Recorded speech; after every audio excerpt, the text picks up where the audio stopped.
욥이 대답하여 이르되 너희가 내 마음을 괴롭히며 말로 나를 짓부수기를 어느 때까지 하겠느냐. 너희가 10번이나 나를 학대하고도 부끄러워 아니하는구나. 비록 내게 허물이 있다 할지라도 그 허물이 내게만 있느냐. 너희가 참으로 나를 향하여 자만하며 내게 수치스러운 행위가 있다고 증언하면 하려니와 하나님이 나를 억울하게 하시고 자기 그물로 나를 애워싸신 줄을 알아야 할지니라.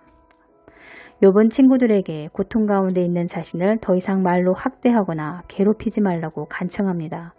고통 가운데 있는 자에게는 비난 판단 정죄가 아니라 오히려 위로와 사랑과 관심이라는 것을 말해주고 있는 것입니다. 내가 만약 죄가 있어 이런 고통을 당하고 있는 거라면 그것은 하나님과 나 사이에 해결할 문제이지 친구들이 나서서 재판관이 되는 것은 옳지 않다고 말입니다.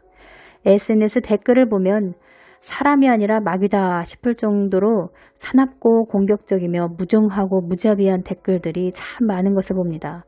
이것이 바로 우리가 갖고 있는 죄의 본성이 아닌가 싶습니다. 실수나 허물을 감싸기보다는 판단과 정죄부터 하는 것을 보면 말입니다. 나의 친구야, 너희는 나를 불쌍히 여기라. 나를 불쌍히 여기라. 하나님의 손이 나를 치셨구나. 너희가 어찌하여 하나님처럼 나를 핍박하느냐. 내 살을 먹고도 부족하냐. 주님, 고통 가운데 있는 자들에게 옳고 그름을 판단하는 말보다 위로와 사랑의 말을 건넬 수 있게 하여 주시옵소서. 허물을 덮어주고 감싸줄 수 있는 제가 되게 하여 주시옵소서. 아멘.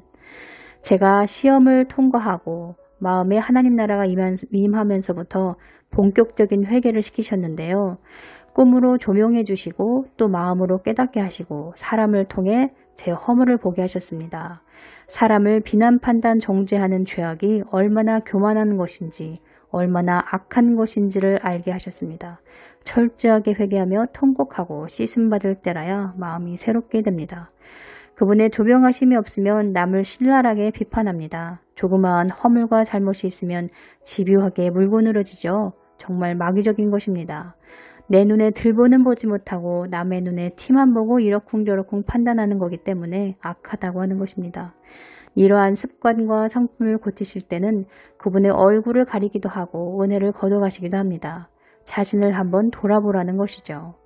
내 입장에서만 생각하지 말고 상대방 입장에 서서 한번 생각해 보라는 것입니다.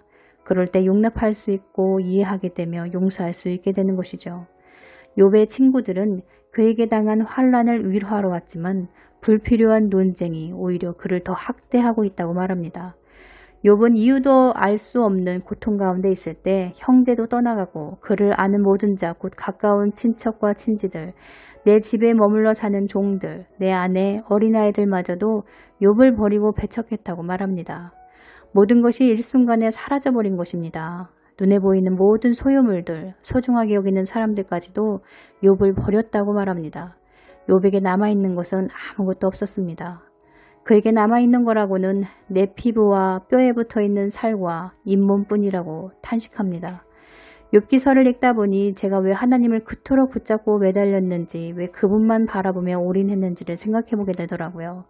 욥처럼 제가 의지할 수 있는 것이 아무것도 없었더라고요. 아무것도 없었습니다.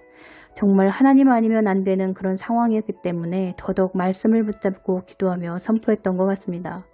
사람이 절망과 고통 가운데 있을 때 의지할 수 있는 것은 오직 하나님 한 분뿐이라는 것을 알게 됩니다. 그 무엇도 의지할 게 없으면 간절히 하나님만 찾게 됩니다. 그 심령의 가난함과 갈급함, 목마름을 보며 은혜를 베푸시는 하나님입니다.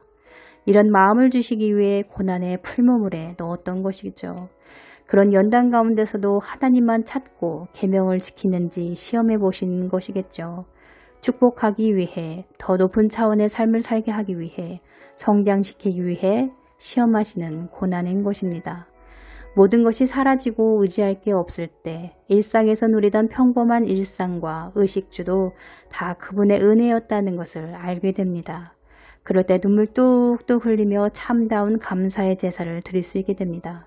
그 감사를 받으시는 하나님입니다. 할렐루야, 하나님을 찬양합니다.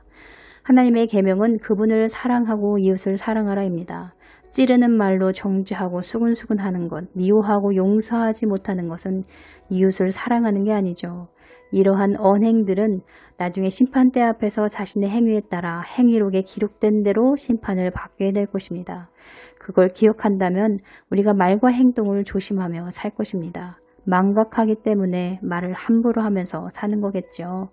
부지런히 회개하며 마음을 새롭게 함으로 변화를 받아 하나님의 선하시고 기뻐하시고 온전하신 뜻이 무엇인지를 알고 이웃을 사랑하고 하나님을 사랑하는 저와 여러분이 되어보아요. 오늘도 하나님을 의지하고 의식하며 이기는 삶을 사시길 축복합니다. 감사합니다.